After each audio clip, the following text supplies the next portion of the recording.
Okay. In hemodynamics, we'll start our first topic, edema. Okay. In edema mechanism, there is edema develops when the balance of fluid between capillaries and interstitial space is disrupted. Like there are two forces in the capillary fluid in circulation: the hydrostatic pressure and the osmotic pressure. The osmotic pressure, which is colloidal osmotic pressure, which is mainly maintained by albumin, protein albumin. Okay, so the hydrostatic pressure causes fluid movement from inside the vessel to outside, and the colloidal osmotic pressure, which is responsible for the reverse movement of fluid, that is outside from the vessel to inside. Okay, now here are the mechanisms by which we can see how the edema is occurring. Okay, first is increased capillary hydrostatic pressure. If there is increased capillary hydrostatic pressure, so there is, suppose a patient which is having hypertension. Okay, so if there is hypertension, there is uh, there is more fluid in the inside the capillaries, and it pushes fluid out. There is more increased hydrostatic pressure inside capillaries, so high pressure inside the capillaries, it pushes fluid out into the interstitial space, and this can be seen in conditions like DVT, congestive heart failure, and hypertension. Okay,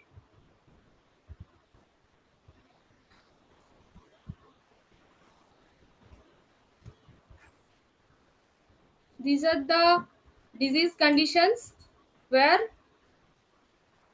due to increased capillary hydrostatic pressure, there is edema and hypertension: deep vein thrombosis, congestive heart failure, or CCF, or right heart failure, and hypertension. Next is decreased plasma oncotic pressure. This pressure primarily due to low levels of protein. Just now I said plasma oncotic pressure is maintained by albumin. So if there is low albumin in the blood, it reduces the force pulling fluid into the capillaries. And the examples where why it occurring in the diseases like liver cirrhosis, nephrotic syndrome, and malnutrition. So in liver cirrhosis, nephrotic syndrome, malnutrition, these are the diseases, or these are the disease conditions where edema is due to decreased plasma oncotic pressure or decreased colloidal oncotic pressure. Both are same. And next is increased capillary permeability. If there is any injury or inflammation, if there is any injury or inflammation to the endothelium, then it make it leakier, matlab oozing from the capillary, and allowing plasma proteins and fluid to escape into interstitial space. Next is lymphatic obstruction. Due to lymphatic obstruction, when lymphatic obstructions are blocked or damaged, the excess interstitial fluid and proteins cannot be drained, and leading to fluid buildup. Next is water retention. If there is excessive sodium intake or water retention, then there the kidney retaining too much sodium and water. So water and sodium is increases in the body. So total plasma fluid volume is increasing, and which can increase capillary hydrostatic pressure. Capillary hydrostatic pressure is increasing, so there is diluted plasma proteins and contributing to fluid leakage. Next one is types. There are two types: one is transudative and one is exudative. And also there is pitting and non-pitting, both these are also one kind of classification. And transudative and exudative, this is one type of classification. Okay, so transudative is protein poor and cell poor fluid, and exudate is protein rich and cell rich fluid.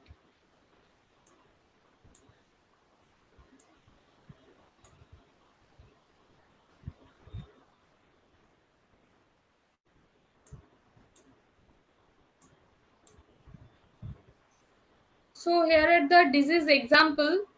In last slide what I told, here are the more disease example where due to increased hydrostatic pressure edema occur and decreased colloid oncotic pressure edema occurs and lymphatic obstruction sodium retention inflammation. Okay, like increased hydrostatic pressure, congestive heart failure, ascites, venous obstruction due to thrombosis of physical inactivity, arterial dilatation, and decreased colloidal oncotic pressure like cirrhosis, malnutrition, and PEM, protein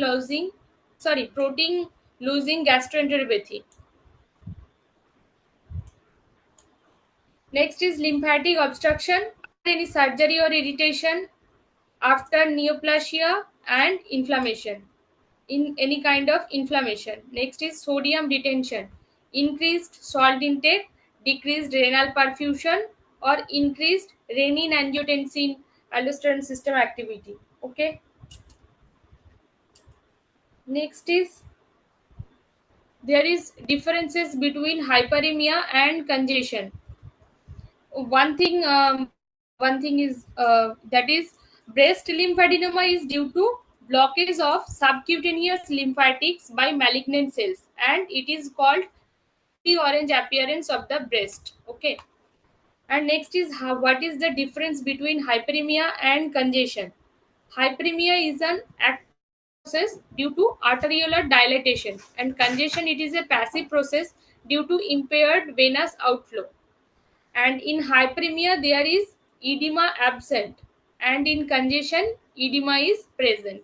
Hyperemia there is red color of tissue, in congestion there is blue red color of tissue. Hyperemia seen in inflammation, and congestion seen in congestive heart failure and portal vein obstruction in case of liver cirrhosis.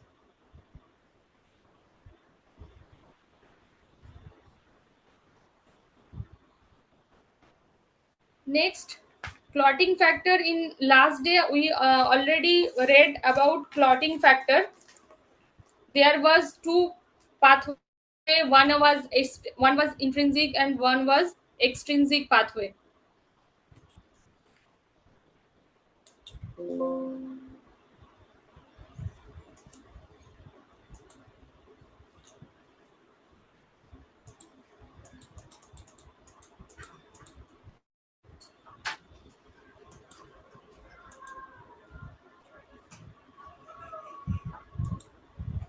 See, this was the intrinsic pathway and extrinsic pathway, where there was from factor 12, factor 11, factor 9.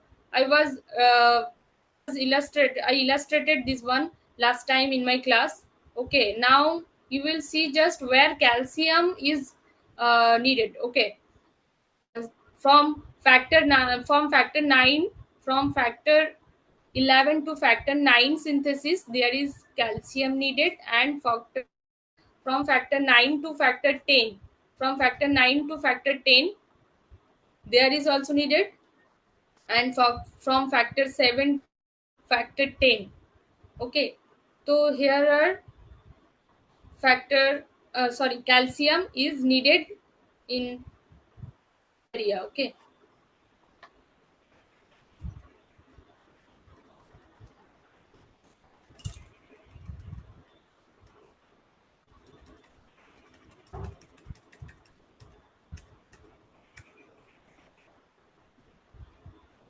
Next is prothrombin time. It is used to monitor functioning of the extrinsic and the common coagulation pathway. Remember extrinsic pathway and common coagulation pathway. So we already seen that in extrinsic pathway there are the factor 7, factor 10, factor 5, factor 2, and 1. Okay, so in deficiency of these factors there will be prolonged prothrombin time. So normal prothrombin time is 12 to 16 seconds, and in case of this factor deficiency which helps in extrinsic pathway and last this one common pathway, In case of deficiency of these factors, prothrombin will be prolonged. And in oral anticoagulant therapy, like if anyone is taking warfarin therapy, so in case of also there is prolonged prothrombin time. Next is APTT. See, PT is for extrinsic and common, and APTT is for intrinsic and common.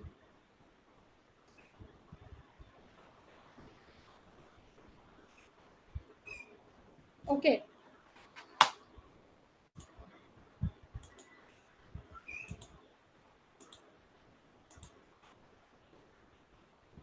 APTT is for intrinsic and common coagulation pathway, and normal time is 26 to 34 seconds. It is important.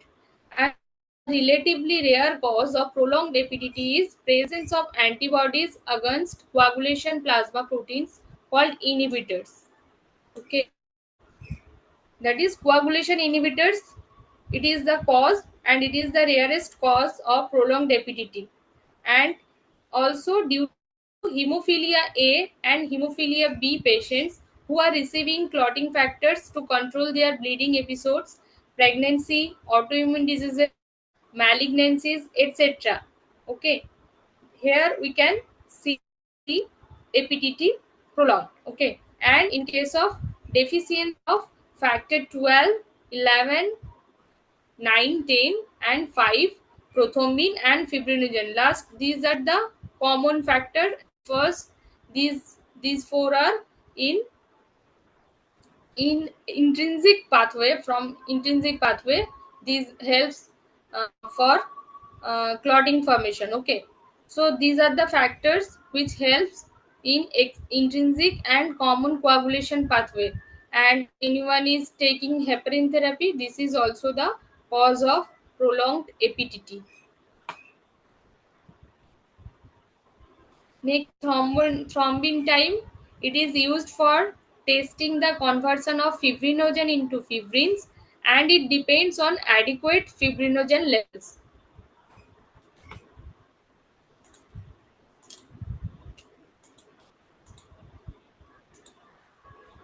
It is elevated in afibrinogenemia, dysfibrinogenemia, and heparin-like inhibitors and DIC. It is important for MCQ.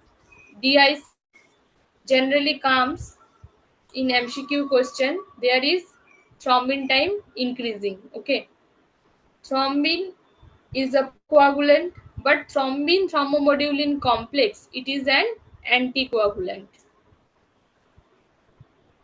Remember it. And thrombomodulin is produced by all endothelial cells except those in the cerebral microcirculation.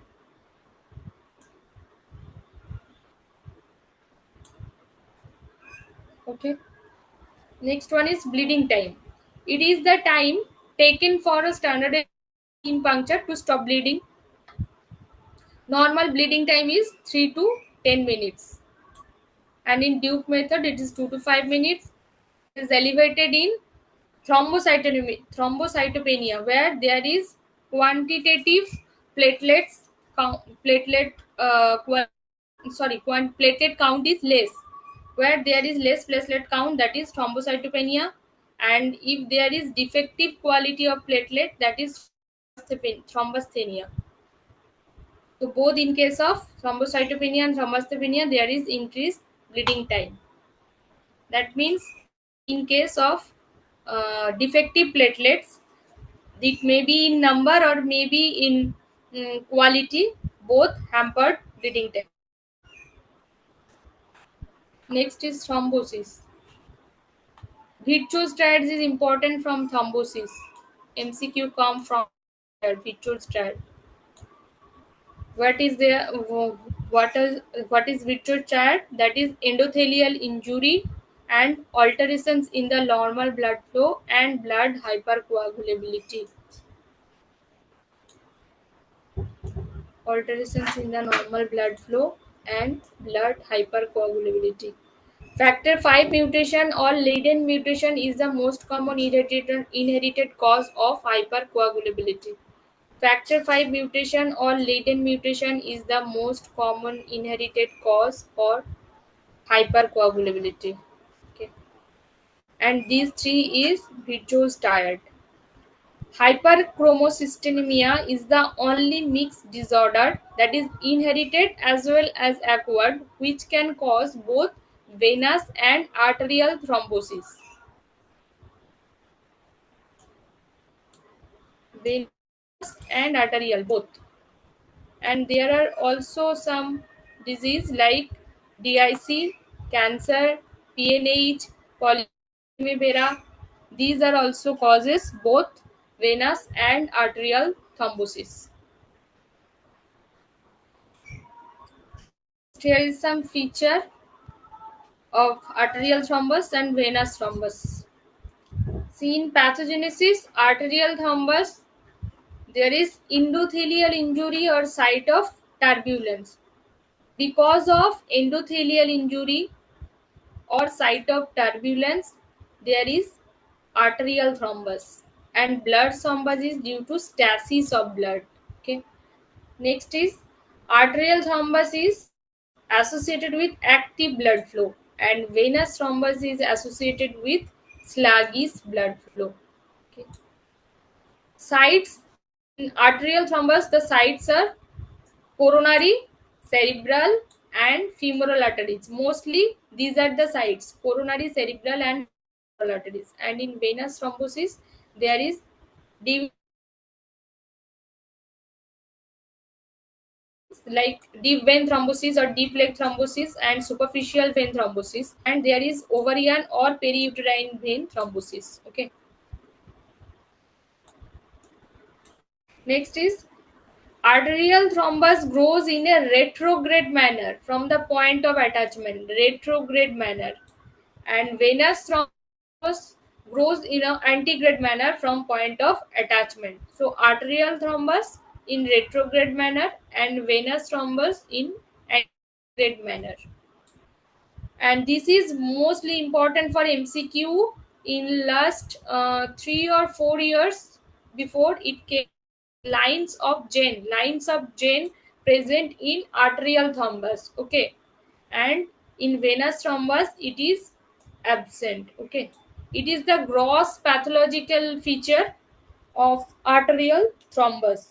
Gross pathological feature, lines of Jane. Okay.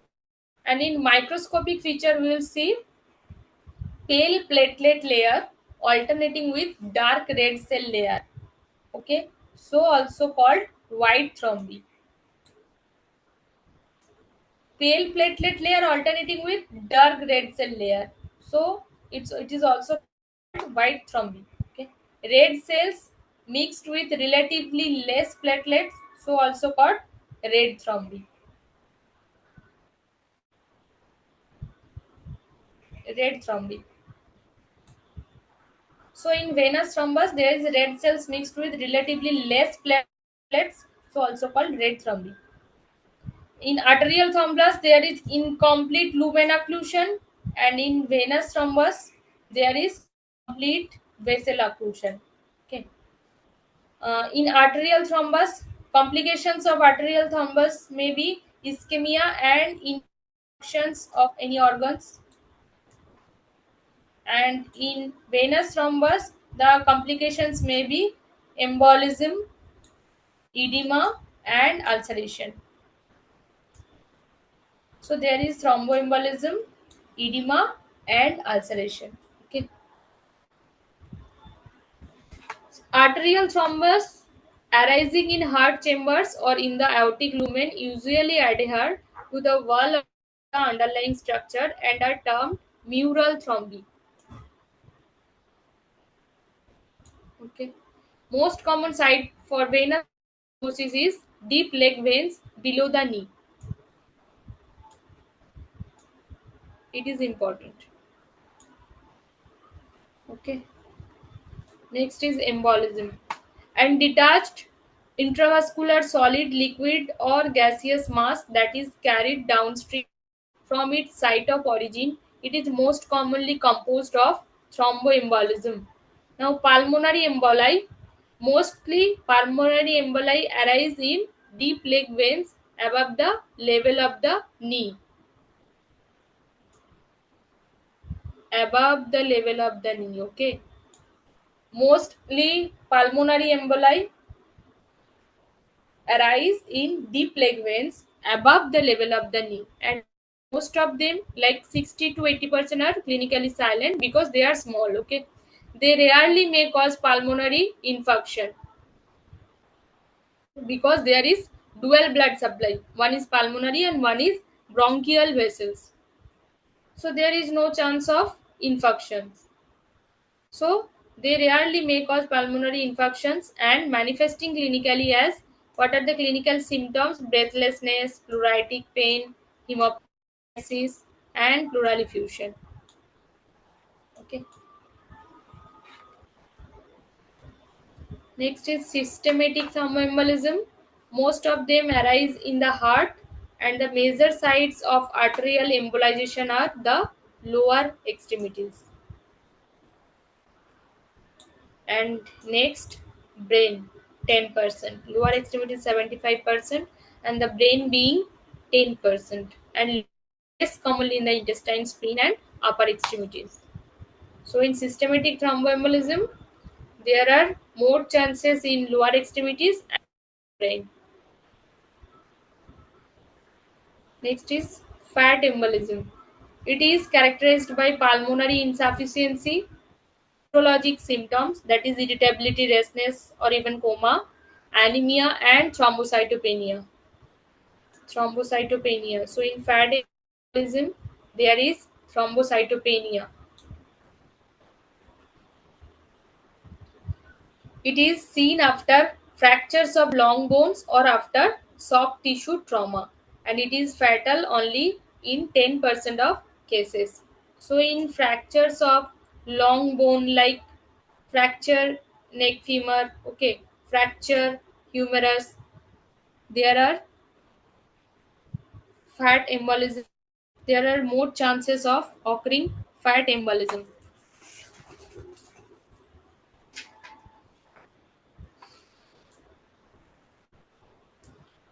And one thing is air embolism. Air embolism in Cassini's disease. Remember it? I forgot to written it here.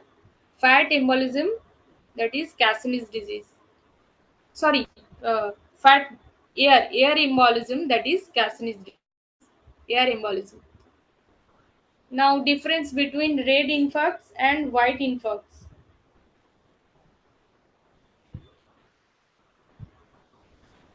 See, all the infarcts having coagulative necrosis. Okay, all the infarcts having necrosis, coagulative necrosis. Okay. Now, the features of red infarcts and white infarcts. So, cause is arterial occlusion in loose tissues or organs having dual blood supply, and white infarcts, that is, there is arterial occlusions in solid organs with end arterial circulations.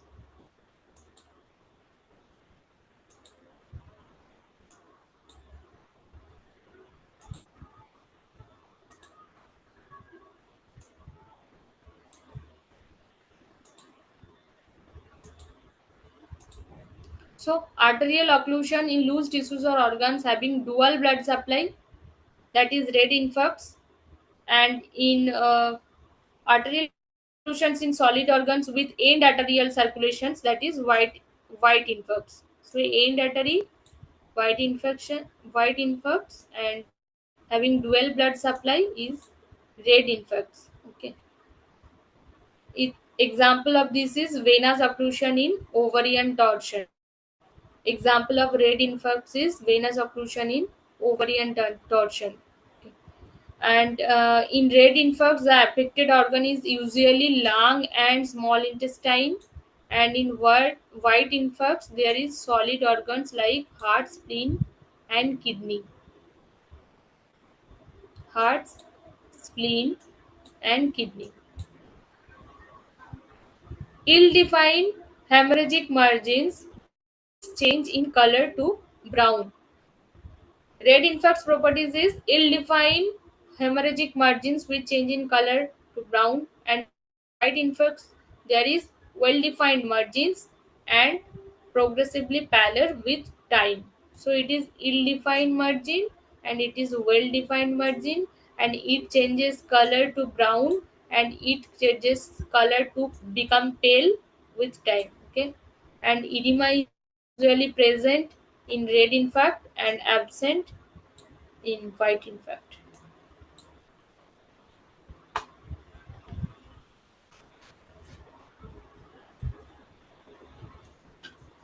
Okay. All infarcts tend to be well separated with occluded vessel at the apex and the periphery of the organ forming the base. Okay. The infarct microscopically has features of ischemic coagulative necrosis. It is important. Ischemic coagulative necrosis. And it is important D-dimer level. D-dimer level, which D-dimer is the fibrin split product whose level increases in deep vein thrombosis or DVT and pulmonary embolism. So D-dimer level increases we found in DVT and pulmonary embolism.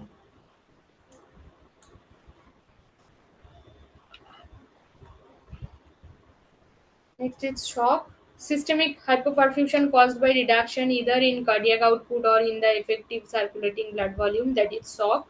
And procalcitonin is acute phase reactant, which is now useful for a being marker of sepsis. It is important procalcitonin. It is useful for marker of sepsis. And most common cause of septic shock is gram negative bacteria. Most common cause of septic shock is gram negative bacteria.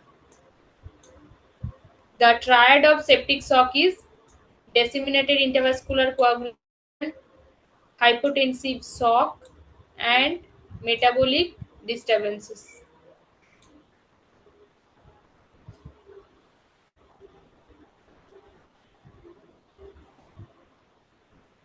Next is in there is feature in features of shock. There is the organs where we found the changes, that is in brain there we found ischemic encephalopathy.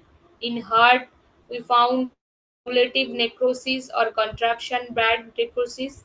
In liver we found shock liver, that is fatty change with hemorrhagic necrosis. In kidneys there is acute tubular necrosis, that is extensive tubular ischemic injury, which is called acute tubular necrosis, and it leads to oliguria and electrolyte disbalances or disturbances. Okay. And in adrenal gland there is cortical cell lipid depletion, and in GI tract hemorrhagic enteropathy. Okay. And lungs are uncommonly affected but may show features of diffuse alveolar damage, or it is called shock lung. What is shock lung? When there is diffuse alveolar damage in case of shock, it is shock lung. And lungs are uncommonly affected in shock. Now, chapter neoplasia. So, the tumors usually composed of parenchyma and parenchyma made up of proliferating neoplastic cells, and stroma is made up of connective tissue and blood vessels. It is important desmoplasia. It is a term used for stimulation of abundant collagenous stroma by parenchymal cells. Now benign tumors. Benign tumors there is adenoma, papilloma, polyp and teratoma.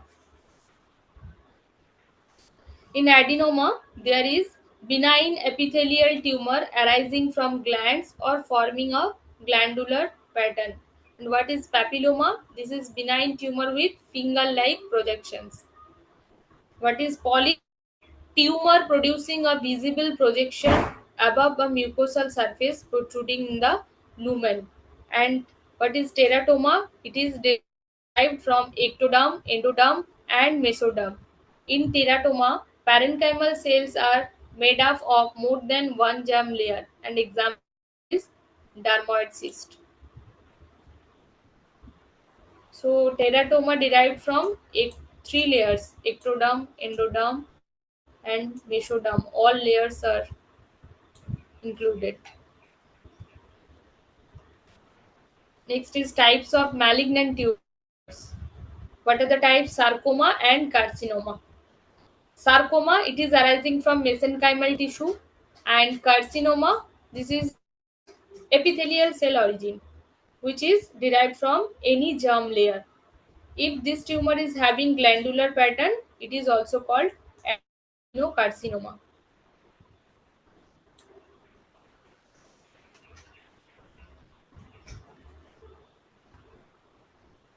These are the tumor-like names, but actually not tumors. Okay, like choriostoma, lesion with normal differentiation but abnormal site. So choriostoma, there is normal differentiation but abnormal site. Example: pancreatic tissue in mucous small intestine. Another one is hamartoma. It is the reverse of choriostoma. Like here it is normal differentiation but abnormal site, and here it is abnormal differentiation but normal site. Okay. Example: disorganized mass of blood vessels, cartilage, bronchial and lymph tissue in the lung. Disorganized mass. Next is characteristics of neoplasia. So here is anaplasia, dysplasia, metaplasia, and metastasis. First one is anaplasia.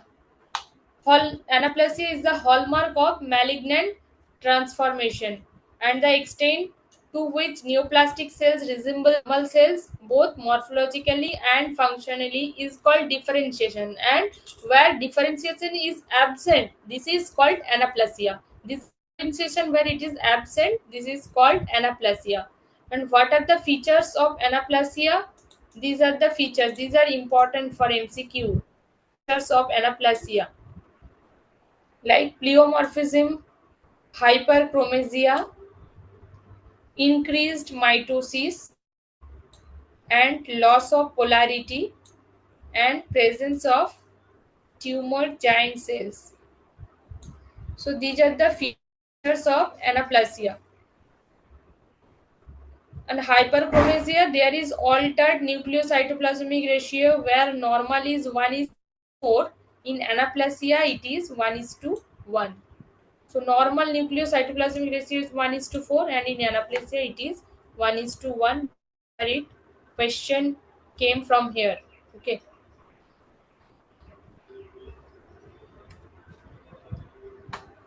Dysplasia, a change having loss in the uniformity of the individual cells, and where there is loss of architectural orientation, and reversible in early stages. Typical mitotic figures are present. Mitotic figures are present. Pleomorphism is also present. So in dysplasia, these are characters. In dysplasia, there is pleomorphism present, mitotic figures present, and example is cervical dysplasia of squamous cells.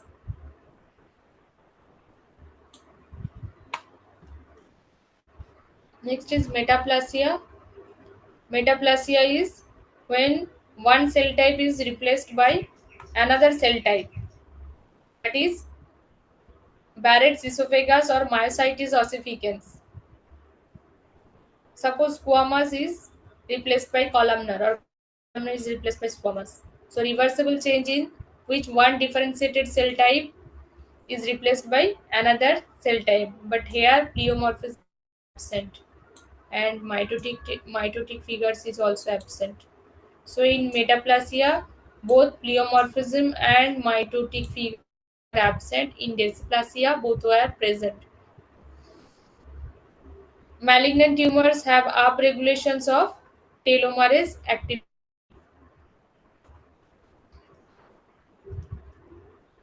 See, I have highlighted only that points which are important for MCQ because you have already read in your UG level in details. So I have included only that points in slides which are more important for MCQ and also highlighting these points which are important. Okay. Most reliable feature of malignant tumor, it is metastasis. Metastasis. Malignant tumor Malignant tumors most reliable feature is metastasis, and it is characterized by the spread of tumor to the other parts because of penetration into blood vessels, lymphatics, and body cavities. So metastasis may be into lymphatics, it may be into blood streams, and maybe into any body cavities or any organs, visceral organs. Okay, and usually 9 cells produce a clinically detectable tumor. Okay, so this is the number of cells which can produce clinically detectable tumor. 10 to the power 9. Almost all cancer can metastasize except glioma. This is important for question MCQ. Except glioma. Glioma can't metastasize. Okay. And rodent ulcer. BCC. Basal cell carcinoma. BCC or basal cell carcinoma, also known as rodent ulcer. These both can't metastasize. Okay. Glioma is malignancy of central nervous systems. Sentinel lymph node is useful for breast CA, malignant melanoma, colon cancer, and vulval CA. So sentinel lymph node is also important for MCQ. Sentinel lymph node we found it is breast CA, malignant melanoma, colon cancer, and vulval cancer. Okay. Next is pathway. These are the pathway: direct seeding of body cavities of surface, lymphatic spread, and hematogenous spread. These three are the pathway. In direct spread, there may be involvement of peritoneal cavity, like in ovarian cancer. There may be surface of abdominal visceral involvement, like mucus secreting appendical cancer causing pseudomyxoma peritonei. Okay, and in lymphatic spread, it is usually for carcinomas, and there is pattern of lymph node involvement follows natural route of lymphatic drainage. Sentinel lymph node, sentinel lymph node. Just now I have said in breast cancer, vulval CA. Sentinel lymph node is the first lymph node to receive lymph flow from a primary tumor. Okay, it is important. So, sentinel lymph node is the first lymph node to receive lymph flow from a primary tumor.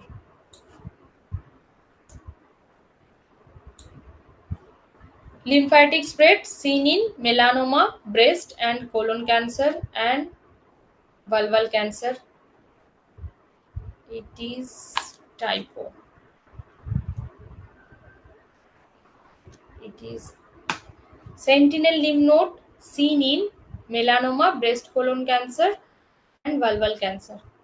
Last slide I've already told. This D is typo. It is mistakenly came here. Okay.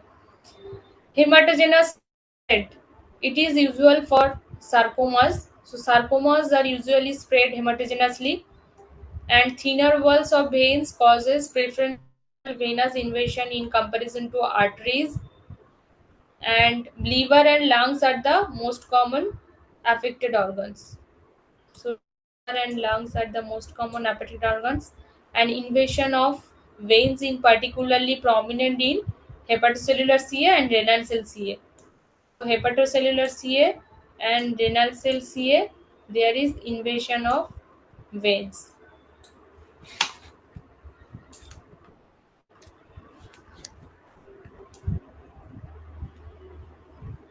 Here you just remember the names, that is Monoclonality of tumors, it is assessed by the analysis of methylation patterns adjacent to the highly polymorphic locus of the human androgen receptor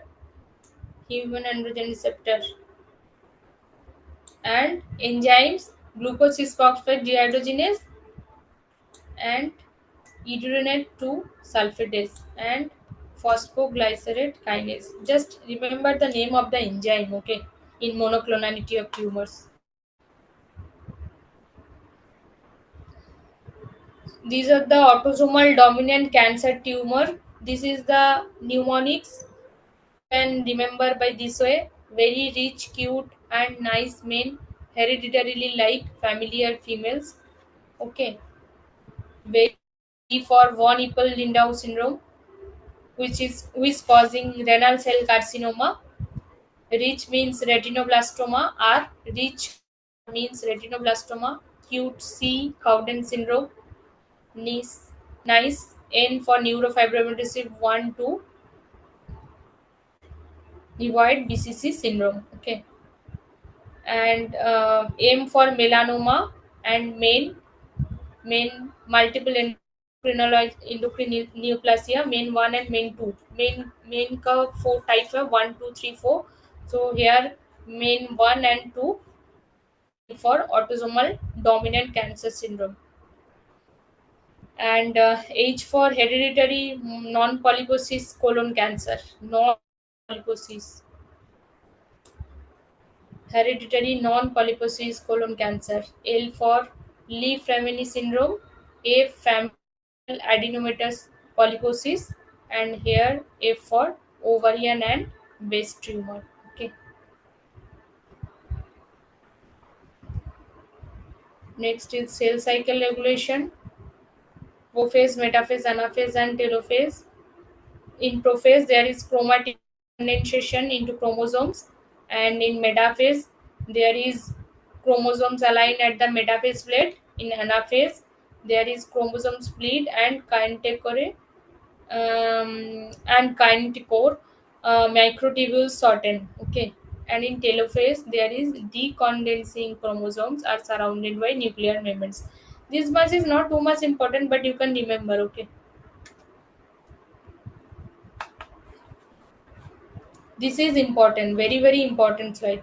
Okay, some important tumor suppressor gene like RB gene and P53 gene and BRCA1 and 2 in breast carcinoma. RB gene, it was the first suppressor gene to be discovered. Remember, it was the first tumor suppressor gene to be discovered. And for breast CA, which is the most common malignancy in females in India. Here, it is associated with mutations of BRCA1 and BRCA2. Remember, for breast CA, BRCA1 and BRCA2 gene in there. Okay, and P53, it is the most important. P53 association is most important. Okay, P53 is the most commonly mutated gene in human cancers. So most commonly mutated gene is P53 and first which was discovered is RB gene. And for breast carcinoma there is BRCA1 and BRCA2 is there. Okay. P53 gene is also called guardian of the genome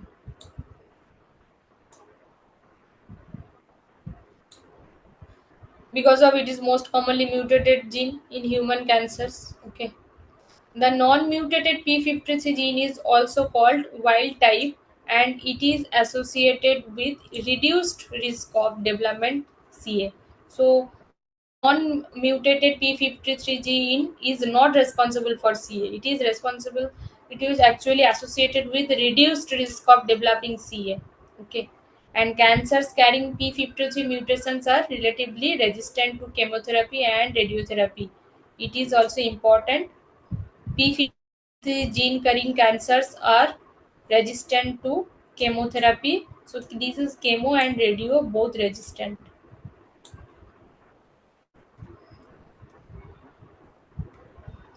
Next is carcinogenesis step of carcinogenesis. Step of carcinogenesis. Okay.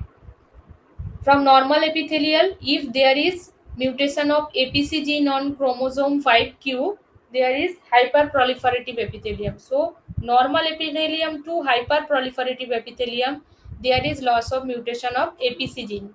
And uh, so, there is early adenoma formation. Where there is hyperproliferative epithelium formation, from there is early adenoma formation. And from early adenoma, there is mutation of RAS gene, and there is intermediate adenoma formation. And from intermediate adenoma, there is loss of tumor suppression gene SMAD2 and 4. Okay, from there is late adenoma, and late adenoma to carcinoma, there is loss of P53 gene.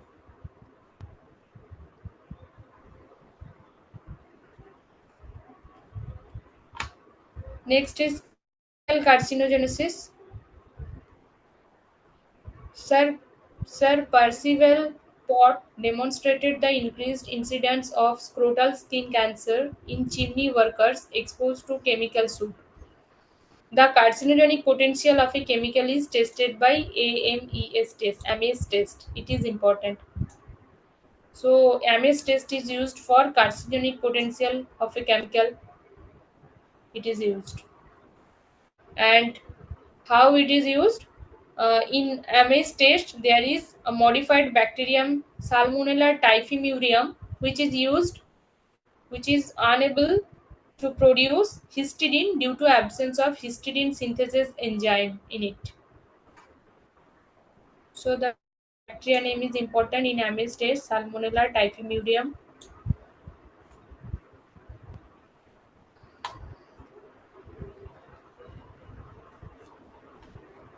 Next, here is some chemical carcinogenesis. Here, like agonizing agents is responsible in acute myeloid leukemia or bladder cancer. Androgen, it is for prostate cancer. Aromatic amines for bladder CA. Arsenic for lung and skin CA. Asbestosis for lung pleura peritoneum. And benzene is from AML. Chromium from lung cancer. And diethyl diethyl stilbene, it is for vaginal cancer, where we found clear cell Epstein-Barr virus responsible for Burkitt's lymphoma and nasal T-cell lymphoma.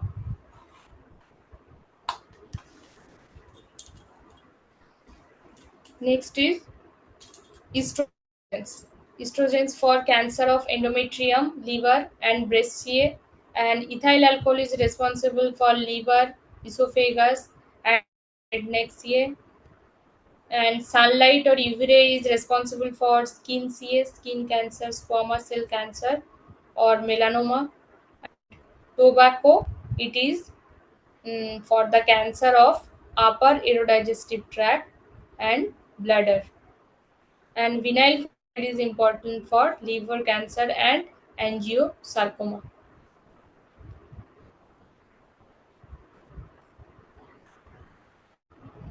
Next is radiation exposure. UV radiation, from UV radiation, there is skin CA, and it has UV radiation three subtypes: UVA, UVB, and C. And these nanometers bracketing given. Okay, UVC gets filtered by ozone layer, whereas UVB is the most carcinogenic UV ray to reach the earth. So UVB is the most carcinogenic UV ray. Okay, and pyrimidine dimers in DNA, mutations in oncogenes and tumor suppression genes that cause increased incidence of skin cancer. Basal cell carcinoma is most common cancer due to excess UV ray. So, basal cell carcinoma or rodent ulcer, it is the most common cancer due to excess UV ray, rodent ulcer. Next is ionizing radiation. It includes X-rays, gamma rays, and alpha beta particles. Maximum sensitivity is at G2 stage. Exposure to ionizing radiation, from that cross-linking and chain break into nucleic acids, and from It is increased cancer. Okay. Most common are papillary thyroid cancer and leukemia. So in ionizing radiation, for ionizing radiation, most common cancer is papillary thyroid cancer and leukemia. Due to ionizing radiation, most common cancer is papillary thyroid CA and leukemia. Except CLL. In case of leukemia, chronic leukemia, leukemia is exception. Okay. Rest all are due to ionizing radiation. Lung CA is seen in uranium minors.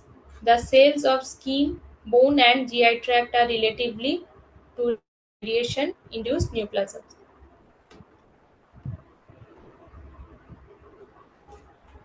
What are the infective organisms can cause uh, carcinoma? Like in bacteria, there is H. pylori.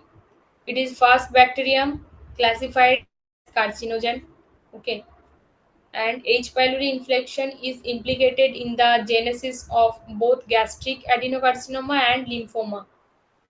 So H. pylori causes both lymphoma, gastric lymphoma, and adenocarcinoma, and it is associated with T cell translocation T11 18 T cell translocation and causes B cell origin malt lymphoma.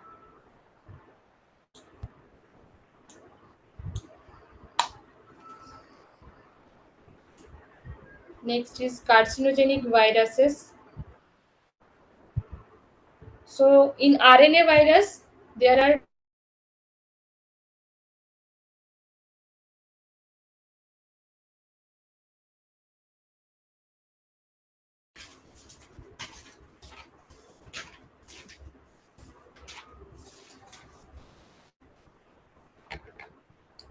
it is RNA oncogenic virus which is transmitted by blood products, sexual intercourse, or breastfeeding. It has attraction for CD4 T cells similar to HIV, and it has a gene named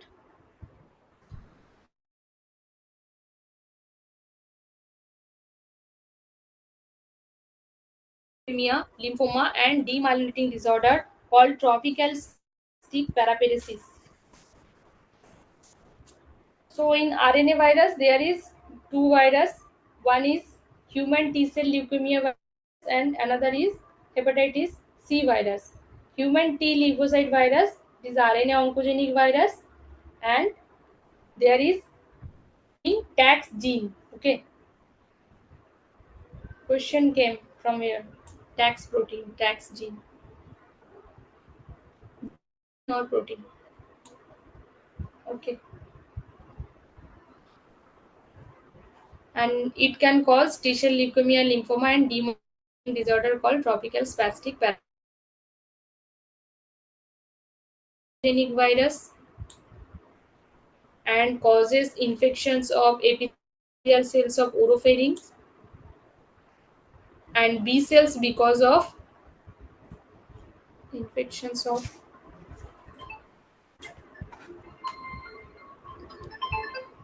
Hello.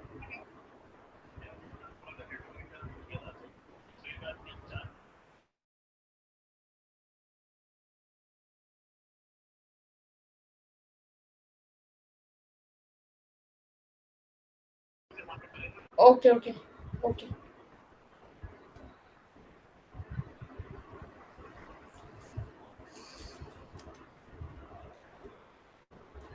Am I audible?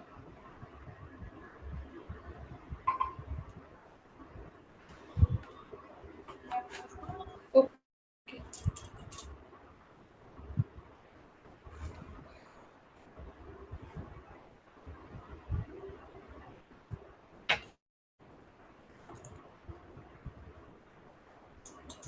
This slide was visible, no?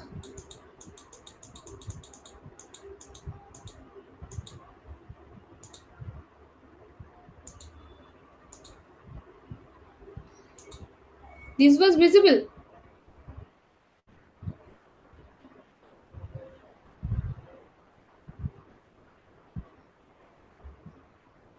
Yes, ma'am. You heard this slide?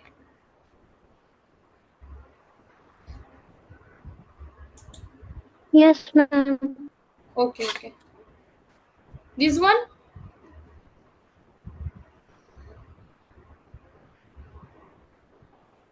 This one?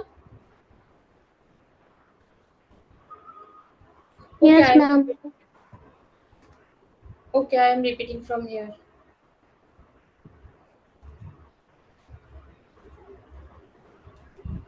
Carcinogenic viruses, okay? There is RNA virus and DNA virus. And in RNA virus, there is human T cell lymphocyte virus and hepatitis C virus. So, in human T cell lymphocyte virus, it is an RNA oncogenic virus which is transmitted by blood products and sexual intercourse or breastfeeding. Okay, and it has attraction for CD4 T cells like HIV, and it has a gene named TAX. It is also called TAX protein, okay? And it can cause T cell leukemia or lymphoma and demyelinating disorder called tropical spastic paraplegia. Okay. Next is hepatitis C virus. It is also strongly associated with development of hepatocellular CA. So hepatitis C virus associated with two types of CA. One is hepatocellular CA and another one is lymphoplasmacytic lymphoma. Next is DNA virus. In DNA virus, there are 3 to 4 types like hepatitis B virus, Epstein-Barr virus, human papilloma virus, and human herpes virus 8. Okay, first one is Epstein-Barr virus, and it belongs to DNA oncogenic virus, and it causes infections of epithelial cells of oropharynx and B cells. Okay, and because of presence of CD21 molecule on the surface of these cells, it infects epithelial cells of oropharynx and B cells. Okay, so CD21 molecule is there in the surface of Epstein-Barr virus cell. Okay, it is important.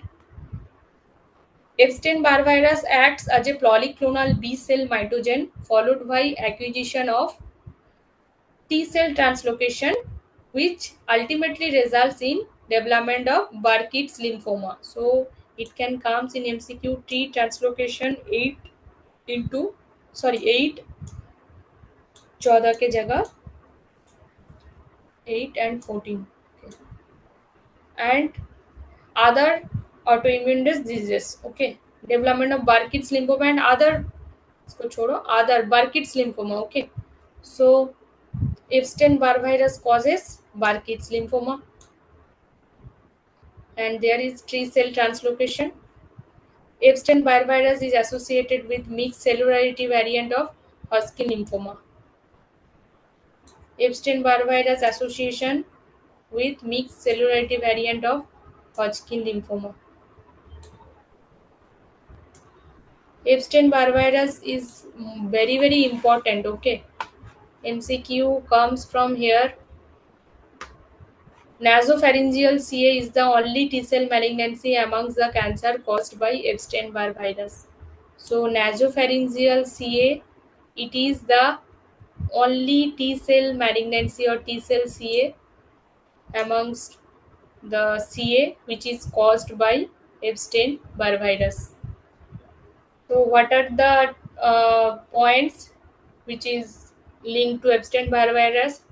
One is nasopharyngeal CA, one is Hodgkin lymphoma, and the type is mixed cellularity variant Hodgkin lymphoma ka, and another one is Burkitt's lymphoma and CD21 molecule presence on the surface, and it is a DNA oncogenic virus. Okay, and it causes infection of epithelial cells of oropharynx and B cells. Okay, next is hepatitis B virus. It is also a DNA virus. It encodes for HBX protein. So in Epstein-Barr virus, there was TAX protein, TAX TAX protein, and in hepatitis B virus, there is HBX protein. So it encodes HbS protein, which disrupts the normal growth control of the infected liver cells by activation of several growth promoting genes. Remember this one HbX protein. And next one is human herpes virus 8. You will read hepatitis B virus in details in hematology in medicine. Okay. In human herpes virus 8. Okay, human herpes virus 8 is associated with primary effusion lymphoma and multicentric Castleman disease. Remember it? Primary effusion lymphoma. Just remember both disease, multicentric Castleman disease, the association. These two disease association. Okay, and remember it is DNA virus. Okay.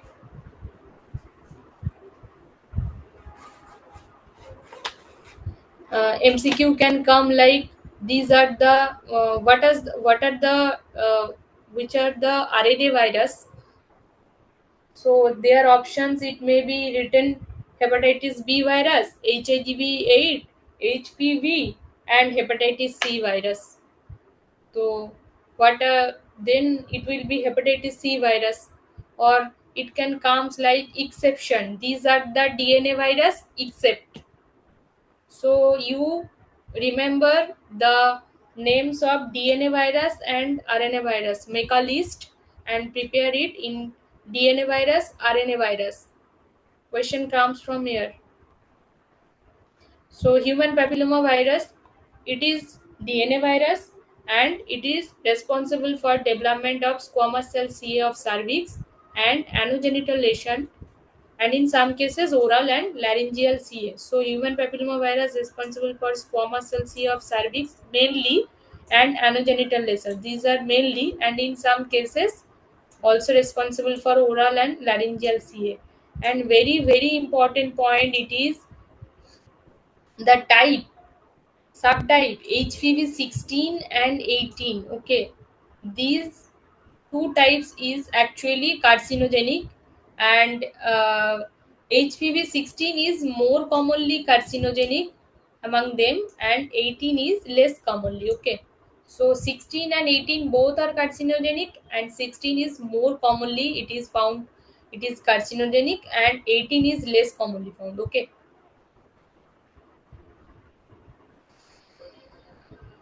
Acha. And they are particularly important in carcinogenesis as why they are carcinogenic, as they have viral genes in E6 and E7 which causes RB gene and P50 gene, P53 gene activation respectively, like E6 RB gene and E7 P53 gene activation. Okay, that's why both HPV 16 and 18 are carcinogenic. So why they are carcinogenic? So they have viral genes and which causes this gene activation. Like E6 is activated by RB gene and E7 is activated by P53 gene. Okay. Next is there is some paraneoplastic syndrome. Okay,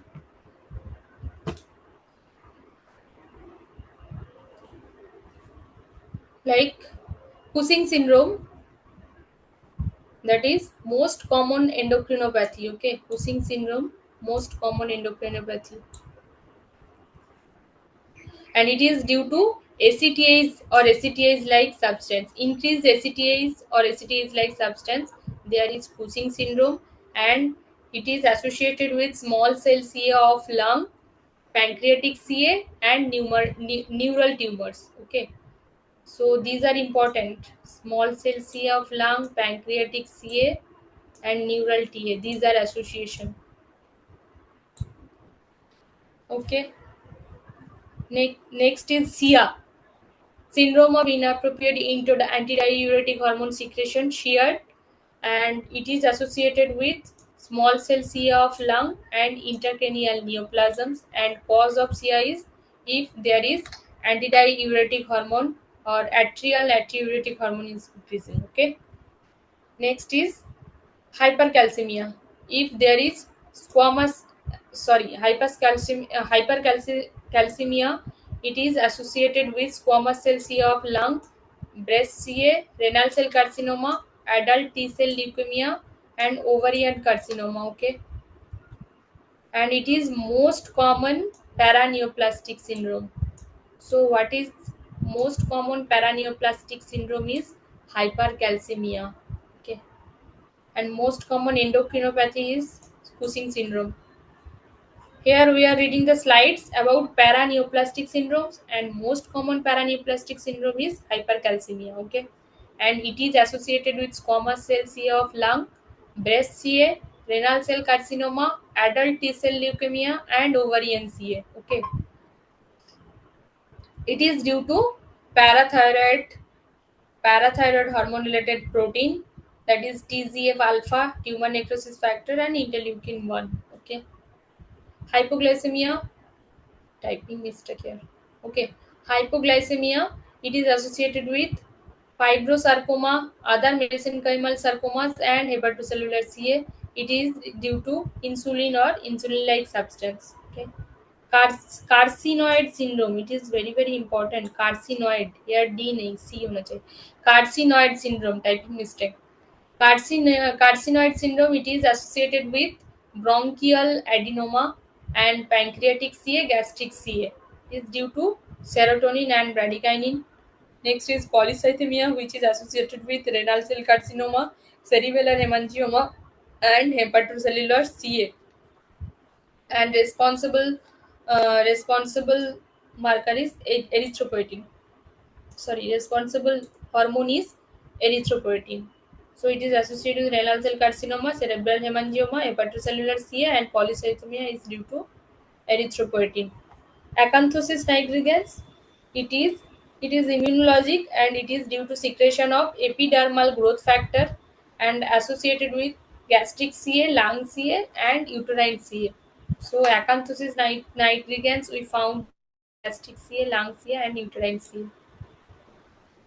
Next is venous thrombosis. It is associated with pancreatic CA, bronchogenic CA, and other CA, and it is due to tumor products, especially mucins that activates clotting. Okay. Next is few important MCQ points. Like hypercalcemia is the most common paraneoplastic syndrome. I have told. Cushing syndrome is the most common endocrinopathy. This is also told. And Trosia phenomena. It is important. Trosia phenomena, also known as migratory thrombophlebitis. It is seen in pancreatic CA and bronchogenic CA. Pancreatic and bronchogenic CA. Okay. And lymph node imprinting is a technique which is useful for diagnosis of malignancy. Lymph node imprinting is a technique which is important or useful for diagnosis of malignancy. Let's share some markers which is associated with cancer. Like in hormones, there is HCG increasing in trophoblastic tumors, non-seminomatous testicular tumors. So trophoblastic tumor and non-seminomatous testicular tumors, and calcitonin marker we found in medullary carcinoma thyroid, very very important. So in medullary carcinoma of thyroid, the marker is calcitonin, and in pheochromocytoma there is catecholamine and metabolites. Okay, catecholamine pheochromocytoma.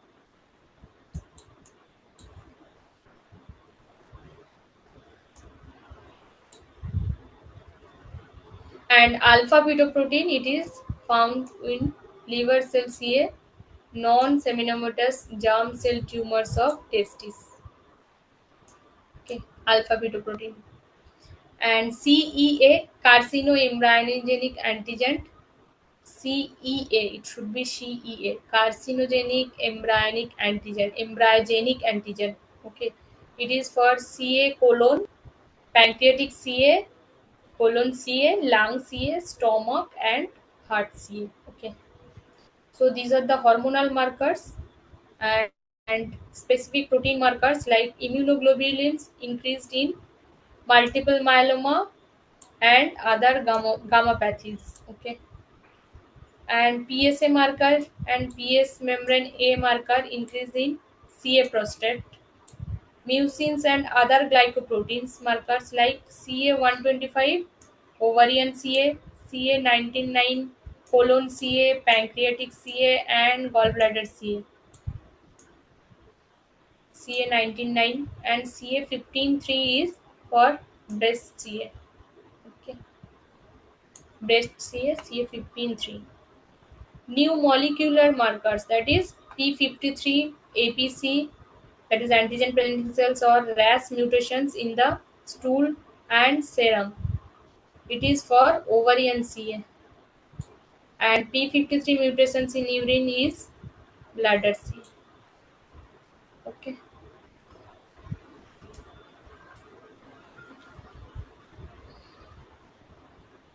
Next is immunity.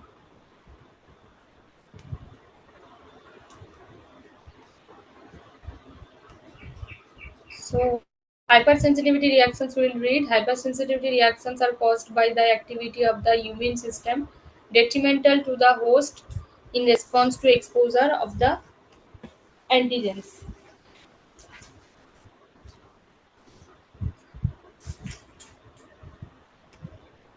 Next is type 1 hypersensitivity reaction. Here the examples are given in type 1, type 2, type 3, type 4. Okay. So first one is type 1 hypersensitivity reaction, which is also known as anaphylactic type reactions or immediate type hypersensitivity reactions. Okay. So type 1 hypersensitivity reaction, it is also called anaphylactic type reaction or immediate type of hypersensitivity reactions. Okay. So in example, there are two types. One may be localized and one is systematic. In systematic, there is anaphylaxis due to antibiotics, penicillins, okay, bee stings. That's why first skin test is done before giving penicillin injections because there is high chance occurring anaphylaxis. Okay, bee stings, insect bites. These may cause systemic reactions, anaphylactic reactions, and in localized there is bronchial asthma, hay fever or allergic rhinitis, food allergies, atopic dermatitis, urticaria, angioedema. This question came atopic dermatitis. Which type of hypersensitivity reactions is this? Atopic dermatitis and bronchial asthma. This also came in question. Bronchial asthma. Okay. And this is also important allergic rhinitis. These are all type 1 hypersensitivity reaction, type 1 or immediate hypersensitivity reaction. Urticaria is also there, or any kind of allergy actually, it is there. It is actually the immunologic reactions occurring within minutes after the combination of an antigen antibody reactions and the antibody bound to mast cells in individuals and which was previously sensitized to the antigen, and it is called allergy. Okay,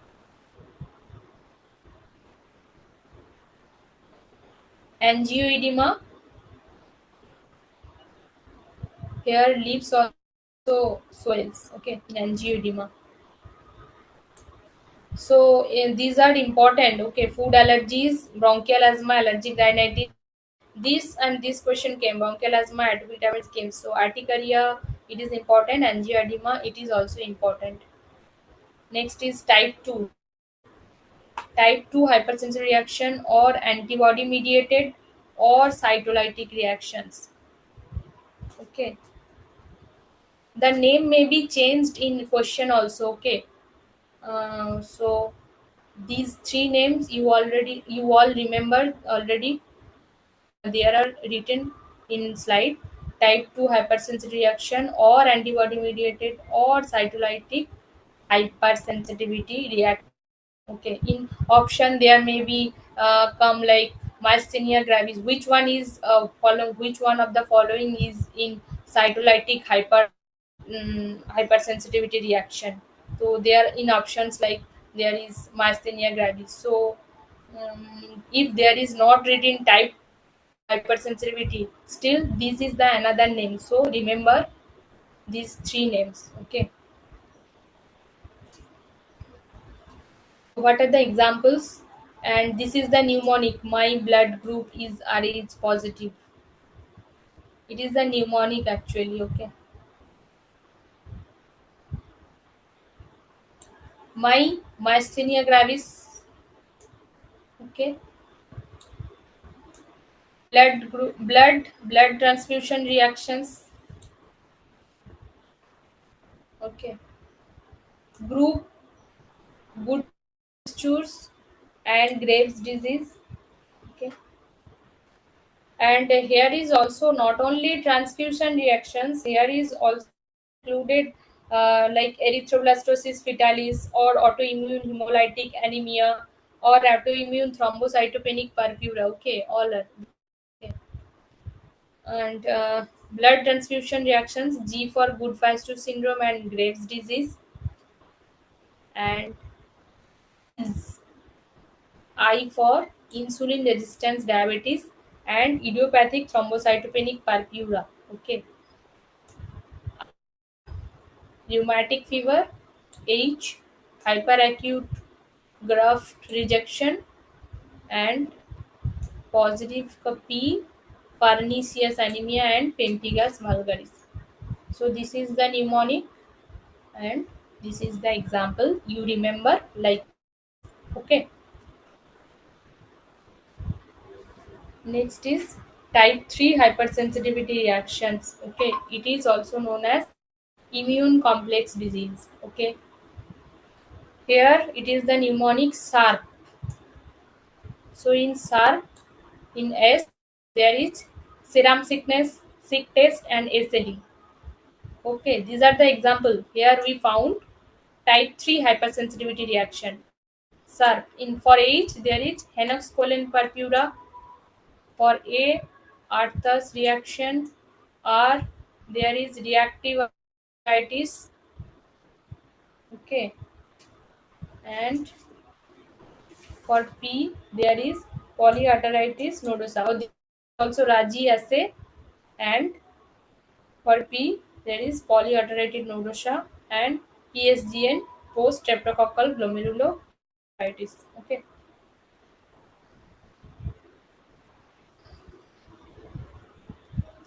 Next is type 4. In type 4, this is also known as cell mediated hypersensitivity reactions. Okay. So type 4 is also known as cell mediated hypersensitivity reactions.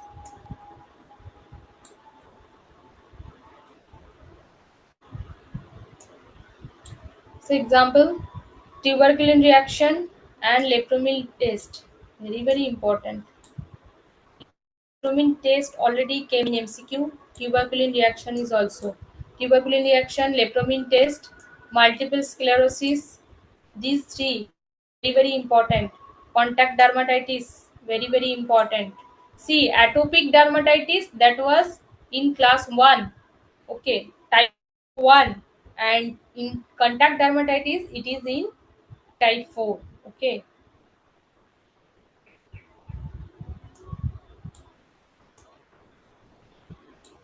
don't do mistake. So contact dermatitis in type 4 and atopic dermatitis. Atopic is allergic, that's why it is in class 1. Okay, contact dermatitis important, sarcoidosis important. Okay, primary biliary important, type 1 lepra reaction important, Crohn's disease very important, it is type 4, and RA, rheumatoid arthritis very very important for type 4. Okay,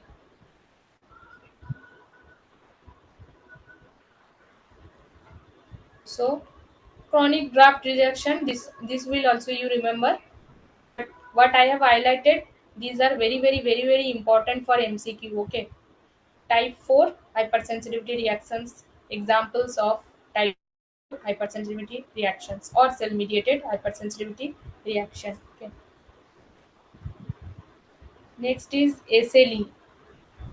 It is an autoimmune multisystemic disorder and more common in females, like in 20 to 30 years of age, and deficiency of C1, C2, and C4. Remember this. These complement C1, C2, C4 has been postulated to be associated with increased incidence of SLE. So deficiency of C1, C2, C4, it is the reason. And etiological factors, it is deficiency of C1, C2, C4, and there is also UV ray exposure, estrogen, high estrogen, and abnormal B cell activation and type 1 interference. Okay.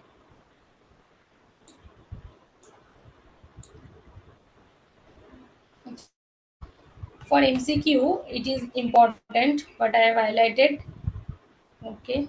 Anti-DS DNA, that is anti-double stranded antibody, which is also called anti-DS DNA, and the antibody anti-SM antibody or anti-Smith and sorry anti antigen or anti-Smith antigen. It is highly specific for SLE. Okay, and ANA anti-nuclear antibody. It is highly sensitive.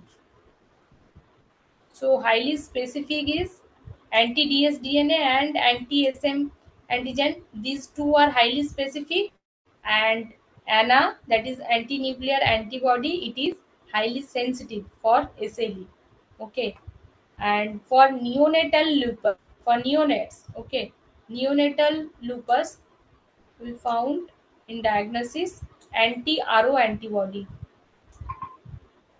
anti-RO antibody. Okay. And anti antibody is associated with lupus psychosis. So lupus psychosis, anti P antibody is associated with lupus psychosis.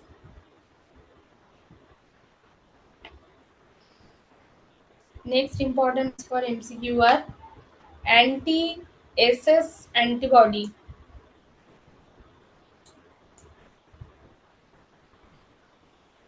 So anti SSA and anti SSB antibody both associated with congenital heart block and cutaneous lupus.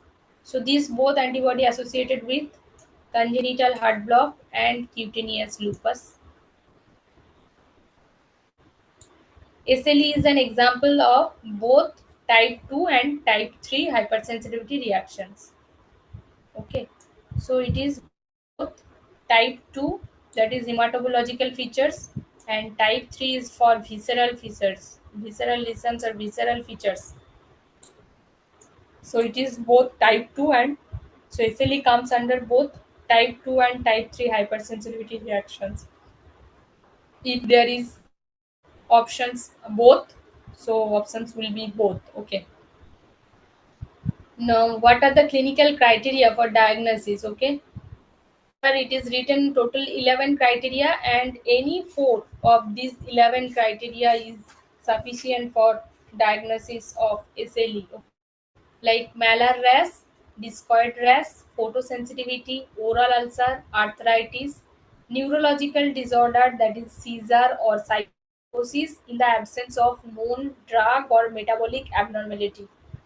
And another is serositis, that is maybe pleuritis or carditis, renal disorder, hematological disorder, immunological disorder, and anti-nuclear antibody. Okay. So any of four if found, then SLE can be confirmed. Okay. Next is WHO classifications of lupus nephritis. Okay. So there are five type of classifications. Like class one is minimal or no change. Okay. It is important. Okay. Minimal or low no change. Class two there is mesangial lupus glomerulonephritis. Class 3, there is focal proliferative glomerulonephritis. And class 4, diffuse proliferative glomerulonephritis. And class 5, there is membranous glomerulonephritis. So these are two classifications of lupus nephritis. And diffuse proliferative or type 4, this one, this one is the most serious lesion, okay, and it is the most common type. This is the most common and serious lesion, okay, type 4. The presence of subendothelial deposit gives rise to wear loop lesions. We have read wear loop lesions found in SLE, and why it is. So presence of subendothelial deposits give rise to wear loop lesions on light microscopy. So this is light microscopic features of SLE, that is lesions, and it is due to subendothelial deposits. Okay. SLE nephropathy has the findings called as full house phenomena. Full house phenomena. Okay, remember it. SLE nephropathy has the findings as full house phenomena. Next is amyloidosis. It is also known as beta fibrillosis. Okay, also known as beta fibrillosis. Primary amyloidosis. Okay, in primary amyloidosis, it is associated with immune dyscrasias like multiple myeloma or any other B cell neoplasm. So primary, it is associated with multiple myeloma or any other B cell neoplasm. And tumor cells in multiple myeloma that secretes light chains of immunoglobulin, that may be lambda or kappa. Okay, lambda or kappa immunoglobulin, and that got depositions in tissue like amyloid. Okay, next is secondary amyloidosis. Okay, secondary amyloidosis also called reactive systemic amyloidosis. Okay, it is also called reactive systemic amyloidosis, and it is usually seen secondary to chronic inflammatory conditions like rheumatoid arthritis, that is most common, and tuberculosis, bronchiectasis, chronic osteomyelitis, inflammatory bowel disease, ankylosing spondylitis. Okay, so secondary amyloidosis most common cause is in worldwide, the most common cause is RA, rheumatoid arthritis, and in India the common cause is most common cause is TB. Okay, remember it. In India, the most common cause is TB for secondary amyloidosis, and in worldwide, it is rheumatoid arthritis. Okay, hemodialysis associated with amyloidosis. Here, it is deposition of amyloid in long-term hemodialysis that is actually take place. So, in case of long-term hemodialysis, there is amyloid deposition in joints and in the carpal ligament of wrist. Okay, so if anyone is taking long-term hemodialysis, so there is amyloid deposition in joints and carpal ligaments of wrist, and that leads to carpal tunnel syndrome. It is important. So in chronic hemodialysis leads to carpal tunnel syndrome. Okay.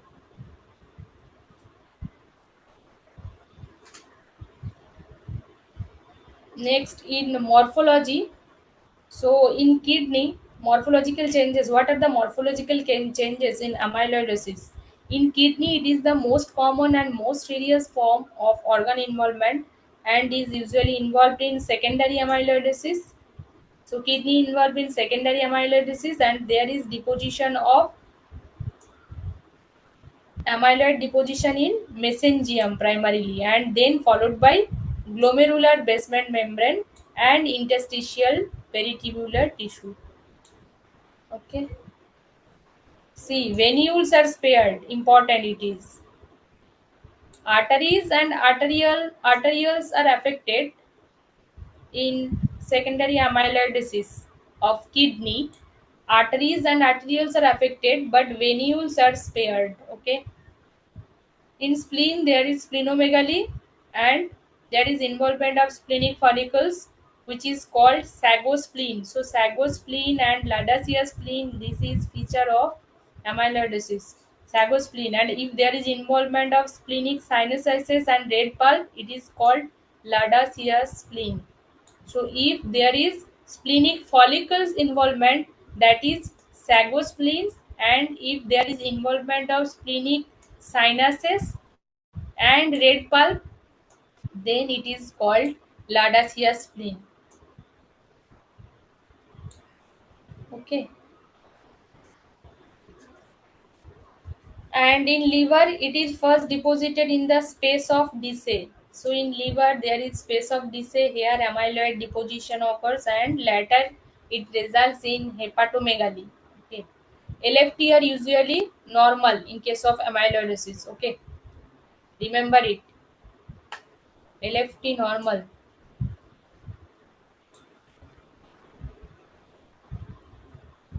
Uh, there is also skin change, like in skin there is there is primary no, there is not written here. Okay. In skin, actually, there is butterfly rash. Okay. In amyloidosis. Sorry. Sorry, it was in a shade. Sorry. Um, Diagnosis. Okay. The diagnosis is made by the microscopic examination of the biopsy of the renal tissue, rectum, abdominal fat aspiration, and gingiva. And best site for taking biopsy is abdominal fat aspiration, followed by rectal biopsy. Okay,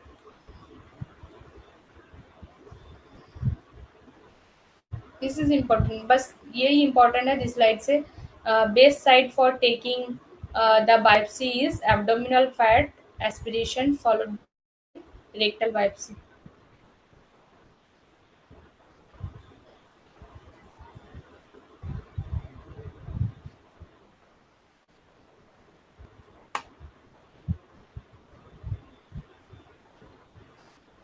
Next, there are the summary appearance of amyloid depositions, and on light microscopy and standard tissue stains, there is amorphous eosinophilic extracellular substance. On light microscopic and standard tissue stains, amorphous eosinophilic extracellular substance. And this one came in 2021 or 2, AIAPGET. Apple Apple green birefringence. It is Congo red stain on polarizing microscopy. Okay, question came. Congo red stain on polarizing microscopy. Apple green birefringence. Okay, and fluorescent stain, that is yellow color under UV light. Electron microscopy, non-branching fibrils and indefinite length, and diameter of approximately 7.5 to 10 nanometer. Okay. X-ray crystallography and infrared spectroscopy. It is characteristics cross-plated seed conformation.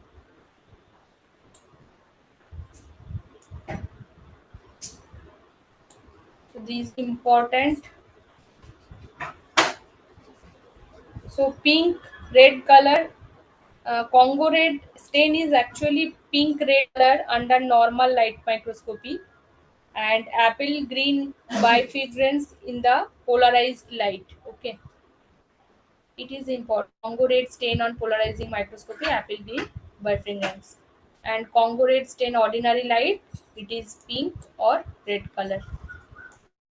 Ordinary.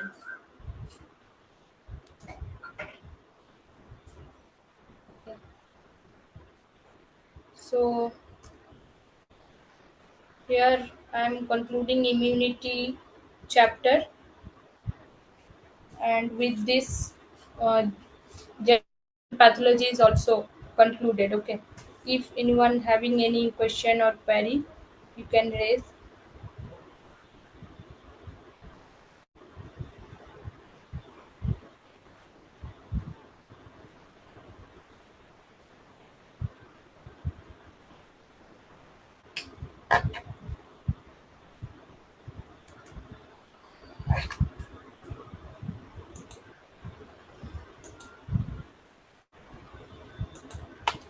See, last year one question, for last year the questions came. I have already discussed.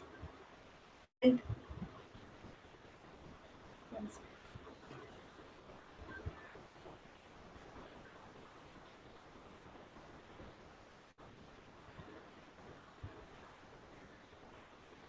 you will follow the last 5 years question. Okay, mostly I have seen this will covered by the slides. Okay, if anyone having any problem in solving these questions, then you can ask me. Okay.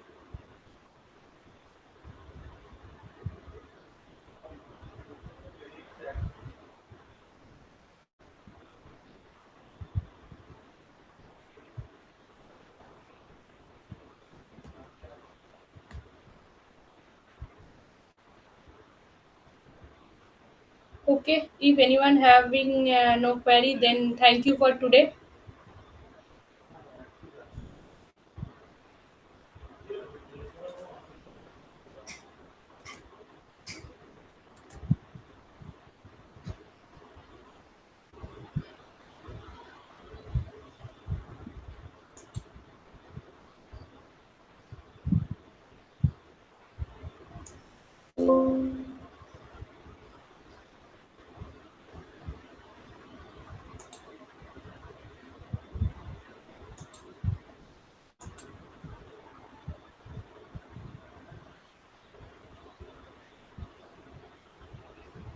Okay, let's conclude the class. Thank you for today.